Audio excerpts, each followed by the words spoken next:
আসসালামু আলাইকুম রহমতুল্লাহ। যে যেখান থেকে আমাকে শুনছেন, সকলের দিনটি শুভ হোক।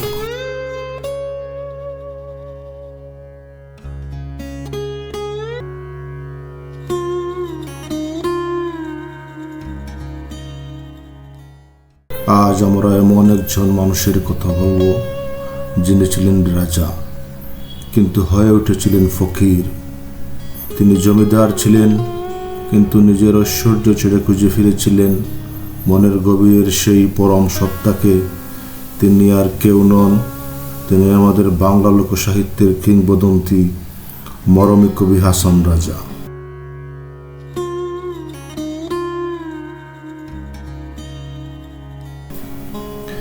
হাওর বাওরের দেশ সিলেটের মাটিতে জন্ম নেয়া এই মানুষটি আজও আমাদের হৃদয়ে বেঁচে আছেন তার গানের সুর আর দর্শনের মাধ্যমে। কিভাবে একজন বিত্তশালী জমিদার জগতের মোহ ত্যাগ করে মরমী সাধনায় নিমগ্ন হলেন, চলুন আজ জেনে নেওয়া যাক সেই অনন্য জীবন কাহিনী।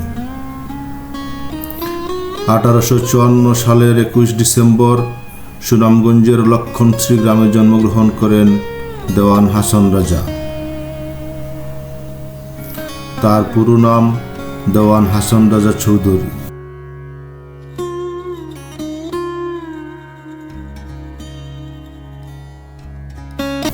ছোটবেলা থেকেই তিনি ছিলেন অত্যন্ত প্রভাবশালী এক পরিবারের উত্তরাধিকারী।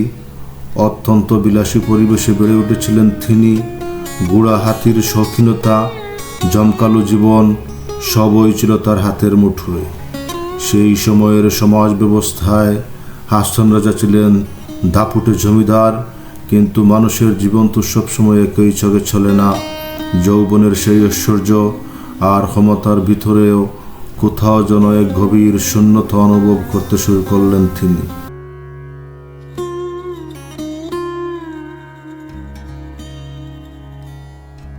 তার জীবনের এই মোড় পরিবর্তনের গল্পটি আজকের আলোচনায় সবচেয়ে আকর্ষণীয় অংশ।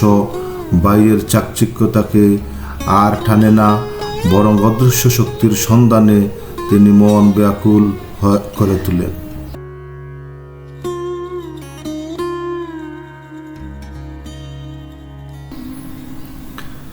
হাসন রাজা বুঝতে পেরেছিলেন পৃথিবীর এইসব সম্পদ, জমিদারি সবই ক্ষণস্থায়ী, মৃত্যুর পর কিছুই সাথে নেওয়া যাবে না।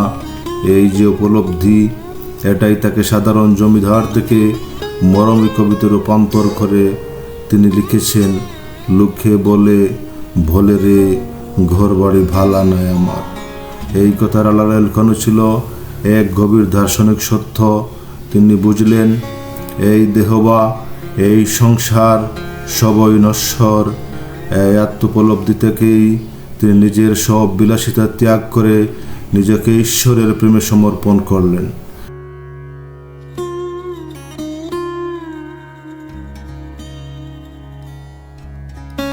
তিনি তার গানের মাধ্যমে সাধারণ মানুষের মুখে তুলে দিলেন স্রষ্টার প্রতি ভালোবাসা আর নিজের নশ্বর জীবনের কথা। হাসন রাজার গানের ভান্ডার হাসন উদাস নামে পরিচিত। তার গানে কোনো জটিল শাস্ত্রীয় জটিলতা ছিল না, ছিল একদম সহজ সরল ভাষায় এক গভীর আবেদন। নেশা লাগিল রে বাঁকা দুই নয়নে নেশা লাগিল রে। এই গানটির কথা নিশ্চয়ই আপনারা শুনেছেন। আপাত দৃষ্টিতে এটি প্রেমের গান মনে হলেও এর গহীনে লুকিয়ে আছে আধ্যাত্মিক প্রেমের সুর। তিনি শিখিয়েছেন স্রষ্টাকে পাওয়ার জন্য কোনো মন্দির বা মসজিদের দেয়ালে নিজেকে বন্দী করতে হয় না। স্রষ্টা বিরাজ করেন মানুষের নিজের মনের আয়নায়। তার গানের মূল সুর ছিল হৃদয় দিয়ে অনুভব করা আর সব ভেদাভেদ ভুলে সাম্যের কথা বলা।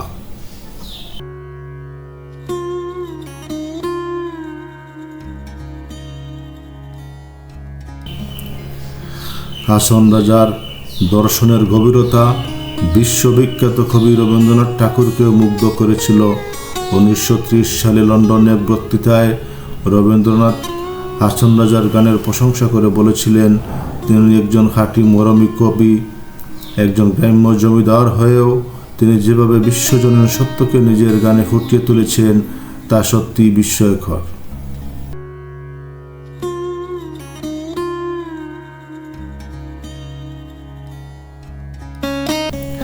আজও বিশ্বের বিভিন্ন প্রান্তরে বাউল গবেষক এবং সাহিত্যিকরা তার কাজের উপর গবেষণা করছেন। তিনি কেবল সিলেটের হাসন রাজা নন, তিনি এখন বাংলা সাহিত্যের এক উজ্জ্বল নক্ষত্র।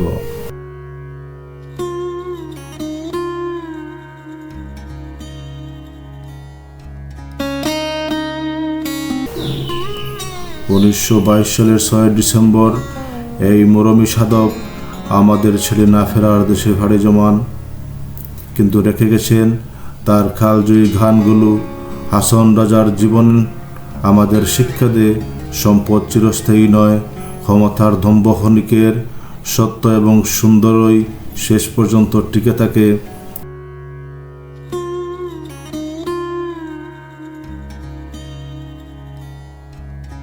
আজ আমাদের এই দ্রুতগতির ডিজিটাল যুগে আমরা আমাদের অহেতুক অস্থিরতায় ভুগছি, তখন হাসন রাজার এই অনাড়ম্বর জীবন দর্শন আমাদের দিতে পারে মানসিক প্রশান্তি।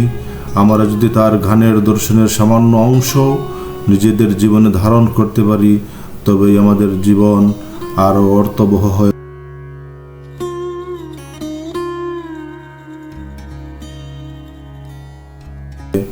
ধৈর্য ধরে এই দীর্ঘ সময় আমার সাথে থাকার জন্য আপনাদের সবাইকে ধন্যবাদ।